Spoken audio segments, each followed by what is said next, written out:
Since 2014, the power utility has had more than 10 chief executive officers. Marokane began his tenure at the beginning of this month. Some of those who left before him cited political interference that impacted on their ability to execute their mandate. At his regular Energy Action Plan media briefings, Minister of Electricity Dr Kgosientsho Ramokgopa says he, the CEO and the board chairperson have found a seamless way of working together.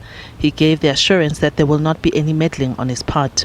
I will not enter into the management space. I will not enter into a space of Eskom board where they have to exercise fiduciary responsibilities because their primary, if you like, objective is to protect the interest of Eskom. But we have found that through a platform that we have created with the chair of the Eskom board and also the CEO, the erstwhile CEO, the former acting CEO, Mr. Caleb Kasim, and now it's continuing with Mr. Marokane. When we sit around the table, understanding what is the common objective, who plays what role to resolve which problem, we find that that engagement is seamless. And we hope that having created that degree of ambience, I think it will continue to give more reason for Mr. Marokane and the entire management team and the rest of the Eskom people to remain and help us to resolve this challenge going into the future. Of course, you know that Mr. Marokane did not leave Eskom at his own will. Accord is someone who has always committed to contributing towards the resolution of this crisis, before we even had this crisis to being this more acute, just to ensure that we attain energy sovereignty. And he knew when he applied essentially what some of the variables that you'll find in this space. Meanwhile, Ramokgopa says there are signs of improvement and progress at Eskom.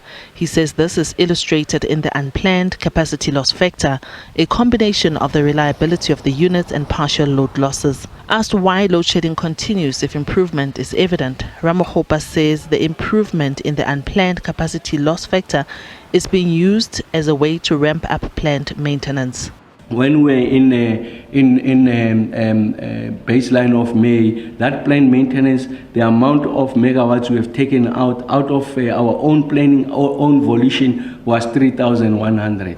Now, as I speak to you in February, we're averaging 7,300. So essentially, there's an additional 4,000 that we have taken out of, although this site we have recovered on average 3,000 megawatts, we have used that opportunity of that recovery to take out more units so that we're able to fix them. As this unit returns, you'll be able to see a completely different picture of the attenuation of the intensity of load shedding and also the frequency of load shedding.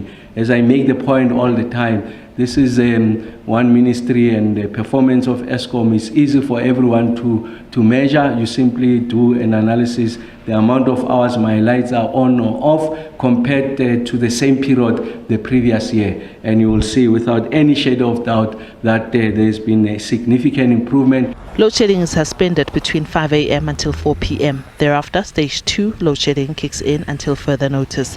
Eskom says this is as a result of the recovery of emergency reserves, the return of 3 generating units, and the anticipated weekday demand. Diabo Seto, SABC News, Johannesburg.